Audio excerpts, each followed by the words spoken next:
Hi, welcome to English Unlock the Oral Mastery. Think of this as your daily dose of inspiration, where learning English feels like a breeze and improving your life feels like home.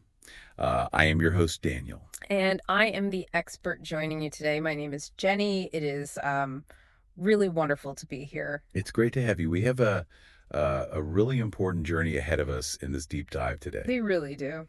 So, to start, I want you, our listener, to picture this scenario for a moment. Yeah. You are standing at a counter in a really busy coffee shop. Oh, I know this feeling. Right. You have studied English for 5 years. You know all the complex grammar rules. You have, memorized thousands of vocabulary words. Thousands of them. Exactly. And the barista looks at you, smiles, and asks a very simple question about your order. And suddenly, Your brain just stops. yes, your heart rate goes up, Right. your palms get sweaty, your mind just goes completely blank. It's terrifying. It is. You know the words are in there, but you cannot find them. So today, we are looking at exactly why your brain traps your words and, well, how you can physically break them out.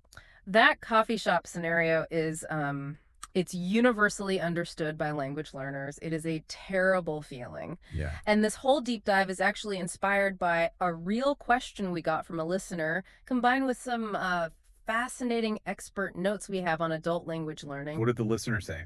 They wrote to us with this exact frustration. They said, I can watch movies, I can understand you perfectly, but when I try to speak, my brain freezes.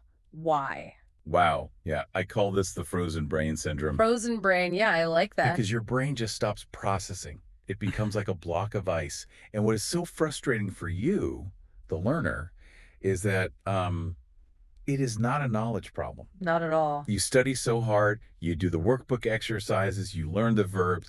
All of that brilliant knowledge is locked inside your head, but it feels, completely trapped. Right. You open your mouth and absolutely nothing comes out. Exactly. It's a feeling of helplessness. Yeah. But there is a very clear physical reason for this. It is definitely not your fault. Okay, so why does it happen? The core reason comes down to the difference between two completely different types of brain activities. Listening is a passive activity. Passive, meaning you just receive it. Right. But speaking is a highly active activity. And your brain actually uses totally different physical areas to do these two things. So let's unpack that a bit because I think it changes everything for our listeners. Please do. When you watch a movie, you are relaxed. You are just receiving information. Your brain is using a specific area to understand the language. Yes, the comprehension area. But speaking requires you to physically create the information. That uses a totally different part of the brain. So if you only ever practice listening, you're only building roads to the understanding part of your brain. Exactly. The speaking part is still like an empty forest, no roads at all. That is a great way to look at it, which brings us perfectly to an analogy from our research notes that I really want to explore today. The football one. Yes, the football analogy. Understanding spoken English is exactly like watching someone play football on television. Right. You're just sitting there. Yeah, you sit comfortably on your sofa, you watch the best players run across the field, you understand all the rules perfectly. You know what a red card is? Exactly. Yeah. You know what a penalty kick is? You can even criticize the players when they make a mistake. Oh, we all do that. But understanding the rules of football while sitting on the sofa does not mean your physical body knows how to play. No, definitely not. Just because you understand the game mentally, it does not mean your legs have the muscle memory to run on the grass, control the ball and score a goal against a professional. Right. You can't just watch a sport for 5 years and expect to be a star player on your very first day on the field. It's impossible. Speaking a language is an active physical sport. Your jaw is a muscle.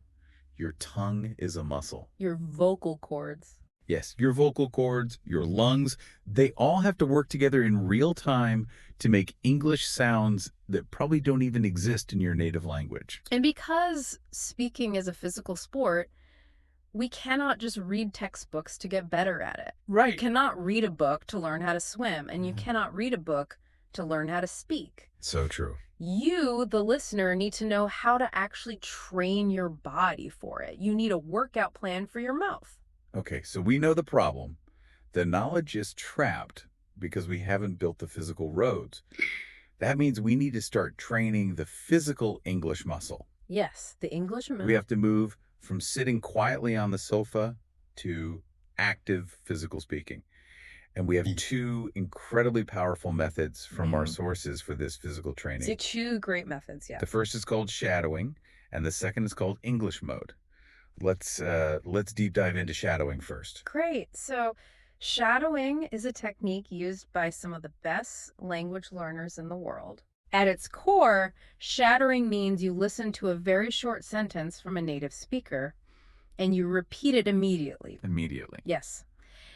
You do not wait for the sentence to finish. You speak almost at the exact same time as the audio, maybe just a half second behind. Now, when I first read about this, I was a bit confused. Is it like being a shadow on the ground? Yes, that's exactly what it is. Because, when I walk down the street on a sunny day, my shadow doesn't wait for me to stop walking before it takes a step. No, it moves exactly when you move. Right. It copies my shape in real time. Yeah. So that is what we are doing with our voice. Yes. You are mirroring the speaker instantly. But here is the secret to why this works so well. You are not just copying the words. What else you copy? You are copying the rhythm. You are copying the speed. You are copying the music of the native speaker. The music. I like that. Every language has its own unique music. English has its own high notes and low notes. Shadowing helps your mouse learn how to sing that specific English music. And what's fascinating here is the science behind it. Because you force yourself to speak instantly, right behind the audio, you leave your brain absolutely no time to translate. Not at all. You completely bypass the translation center. You skip your native language entirely. And that hacks your brain's bad habits. Most learners hear English, translate it to their native language, think of an answer, translate it back to English, and then speak. That takes way too long. It does. Shadowing forces you to skip all of that, and physically it feels really strange at first because your jaw literally lacks the muscle memory. Yeah, you are stretching muscles you have never used before. It is a full mouth workout. It really is. So that's shadowing. Now let's look at the second tip for training this muscle. This is called entering English mode. Yes, English mode. And the goal is to do this for just 10 minutes every single day. Wait, is that a secret superhero setting? Huh. I wish it gave you superpowers, but no. Entering English mode simply means narrating your everyday life out loud to yourself. Okay, so talking to yourself. Exactly. You speak about what you are doing physically as you are doing it. Give me an example. Sure. If you are in your kitchen in the morning getting ready for work, you say out loud, I am making coffee. Now I am opening the fridge. Now I am looking for the milk. It's like having a live sport commentator inside your head, but for your own life. Exactly like that. By narrating your life out loud, you force your brain to do a live commentary. Yeah. Even if it feels a little bit silly to talk to yourself in the kitchen. Oh, it will definitely feel silly at first. Right. But it forces your brain to practice finding English words in real time. Yeah. You match the words to physical objects in your house. And it eliminates the delay. You train the brain to link the physical action of, say, pouring coffee directly to the English words pouring coffee. Without translating. Right. You are tying the language to the real physical world. And because you are alone in your kitchen, there's absolutely zero pressure. Nobody is grading you. Exactly. Low stakes practice. Okay, so your mouth muscles are finally trained. You are shadowing the music, and you are narrating your morning coffee. Yeah, there's a but. There is a but. What happens if those mouth muscles are waiting for instructions, but your brain is busy digging through a messy filing cabinet for the right word? Then you still freeze. Right. That physical training is useless without the right mental structure. We need to look at how we actually store vocabulary in our brains. This is such a crucial point because the way most of us were taught to store vocabulary is, well, it's fundamentally wrong. How so? The biggest mistake learners make is the habit of memorizing single, isolated words. We all made those long vocabulary lists in school. Oh, yeah.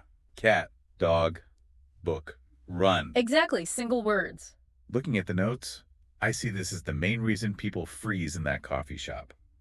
Schools teach words like single individual bricks. Yes. But when you are speaking in real time, you don't have time to lay bricks one by one. Mm-hmm. You pull one word, then you stop and think about grammar, then you pull another word. It's exhausting. It is incredibly exhausting. Native speakers do not build sentences word by word from scratch. So, if teaching single words like bricks is a trap, what is the solution here? The data suggests we need to be speaking in chunks. Chunks. Wait, are these like chunks of chocolate? Ha ha. No, not chocolate, unfortunately. A chunk is a ready-to-use natural phrase. Oh, I see. It's a group of words that naturally live together in English. So instead of learning the isolated word point, you learn the entire chunk. That's a good point. Ah, you memorize that whole group of words together as one single item. Exactly. One item in your brain's filing cabinet. That is so powerful. Or another example would be the phrase, you know what I mean? Perfect example. When a native speaker says this, they don't think about the pronoun you and the verb know and the question word what. They just say the whole chunk as one fluid sound. You know what I mean? Right. Chunks act as mental shortcuts because the phrase is already fully assembled in your memory. You don't have to think about the grammar at all. The grammar is already baked into the chunk. Exactly. It reduces the stress on your brain dramatically. Going back to our house analogy, if you use chunks, your brain already has these large pre-made walls. Yes. You don't lay bricks, you just slide the large walls into place, and the house is built in seconds. You sound more natural, and your brain doesn't freeze. It saves you so much mental energy. But how do you know if you're actually using these chunks correctly? Right. How do you know if you still sound like you're struggling with single words? This brings us to a very practical exercise. Yes, and I want to warn you, the listener, this next tip requires a little bit of courage. It really does. It is a brave tip. We're talking about self-auditing through recording. The instruction is to record your own voice. Just using your phone. Yep. You take your smartphone, hit the record button, and answer a simple question out loud in English like, what did I do today? Now, I know exactly what you, the listener, are thinking right now. I hear this from learners constantly. They say, I hate my voice on a recorder. It sounds strange. Oh, everyone hates their recorded voice. You really do. There's actually a scientific reason for that. Normally, we hear our voice through our skull bones, which makes it sound deeper.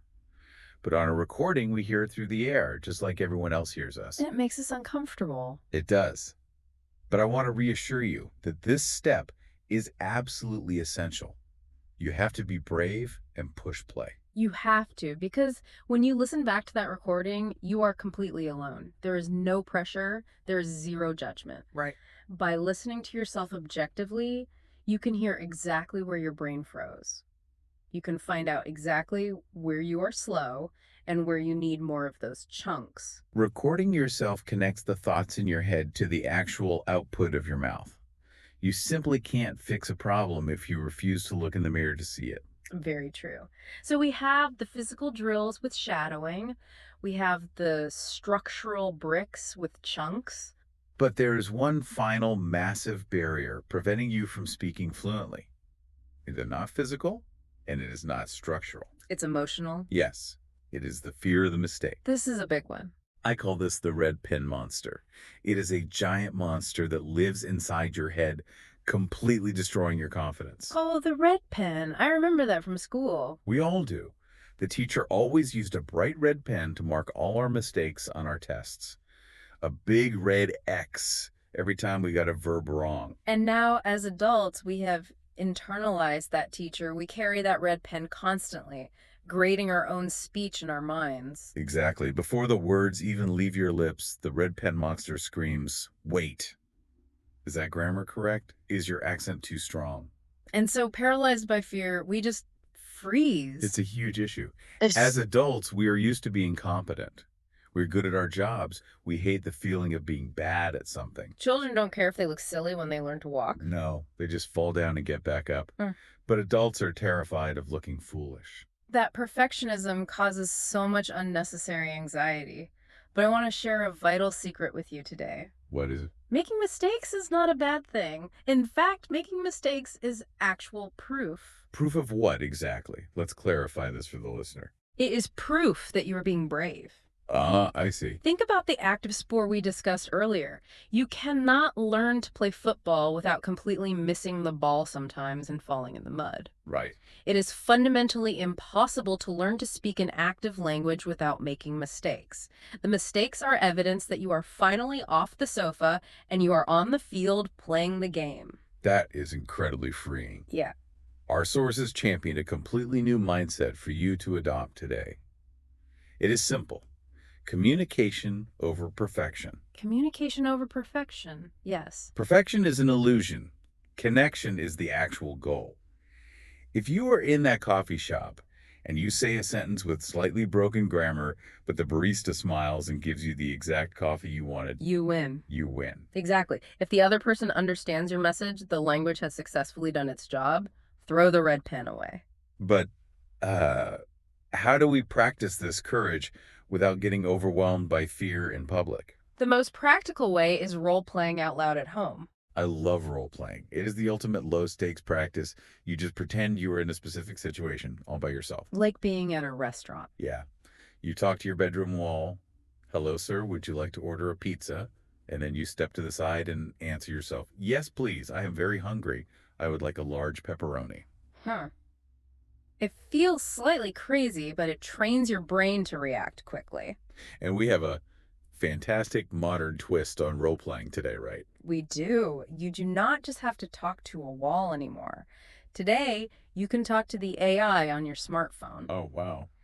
There are so many voice features now that allow you to have a completely natural, real-time conversation with artificial intelligence. What a brilliant use of technology. The AI doesn't judge you. It doesn't get impatient if you take 10 seconds to find a word. And it doesn't carry a red pen. It's the perfect safe space to practice. To sum all of this up, speaking English is not about taking a perfect academic test. It is about training this physical and mental English muscle every single day. Even if you only have 5 minutes a day to shadow a native speaker, Or 5 minutes to narrate your life in English mode. or 5 minutes to role play ordering a pizza with your phone's AI. Daily active training is how you finally melt the frozen brain. As we come to the end of our deep dive, I want to recap our journey. The English language, the vocabulary, the grammar rules, they are already inside your head. You have done the hard work of studying. Yes, the knowledge is there. These physical tips like shadowing, structural tips like using chunks, and psychological tips like slaying the red pen, they are simply the keys to letting your trapped knowledge out into the world. You already have everything it takes. You just need to shift from passive absorbing to active creating. Now, following our sources, I have a direct question for you, the listener. We want to know, which of these specific tips will you try first? Will you try shadowing? Or are you going to try talking to yourself in the kitchen in English mode? Please share your answers in the comments. We want to see your commitment to training your English muscle. Sharing your goal publicly makes it real. We cannot wait to read what you choose. Before we go, I want to leave you with a completely new, provocative thought to mull over today. Oh, I like this one. If you stop viewing English as an external mountain you have to climb, and instead start viewing it as a toolbox you already own, you just need to practice taking the tools out. How might your posture change the next time you open your mouth to speak? What a beautiful and profound thought to carry with you. Keep practicing, keep making glorious mistakes, and thank you for joining us on this deep dive. Goodbye, and remember to unlock your voice today.